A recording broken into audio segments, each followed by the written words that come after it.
Ang Ginoo nagsultig kalinaw alang sa iyang katawhan. Mao kini ang atong gisangyaw diha sa atong salmo responsoryo karong adlaw.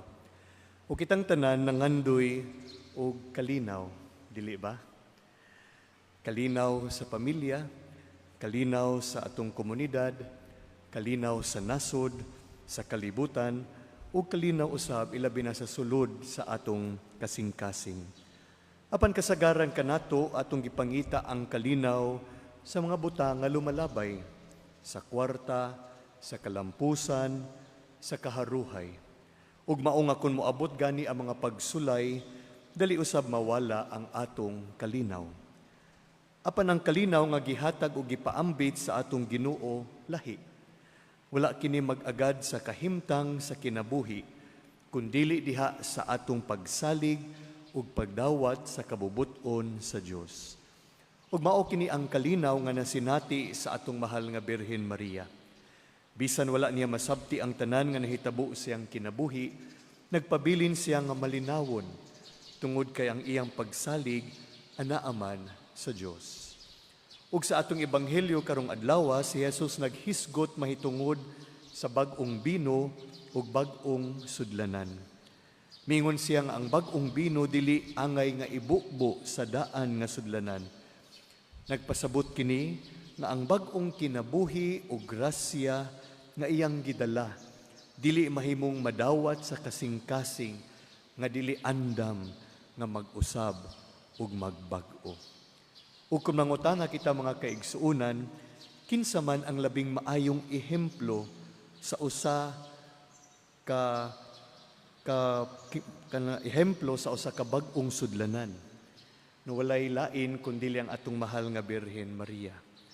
Nga sa dihang ang Anghel Gabriel may pahibalo kaniya sa plano sa Ginoo, wala siya mupugong niini tungod sa kahadlok sa iyang kaugalingong plano.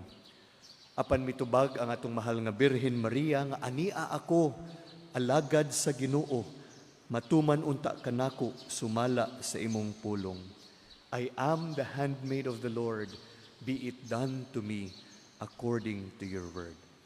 Ang iyang kasing-kasing hingpit nga abli ug bukas alang sa Dios. Ug tungod ni ana gidawat niya si Jesus ug gihatag siya sa kalibutan.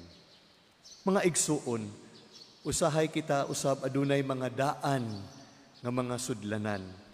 Maybe diha sa atong mga kasuko nga dugay nang gitipigan, garbo, kahadlok, kakulang sa pagpasaylo o mga batasan nga nakababag sa grasya sa Dios.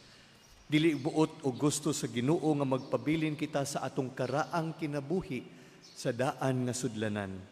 Buot niya nga bag-uhon ang atong kasing-kasing aron mapuno kita sa iyang grasya o kalinaw.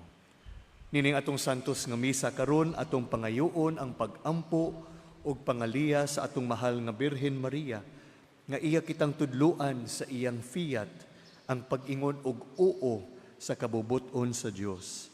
Kung sama kang Maria nga abli ang atong kasing-kasing kang Kristo, ang bag-ong bino sa iyang grasya, mupuno kanato, ug masinati gayud nato ang kalinaw nga nagagikan sa Ginoo, nga mao ang tinubdan ug prinsipe sa pakigdait ug kalinaw.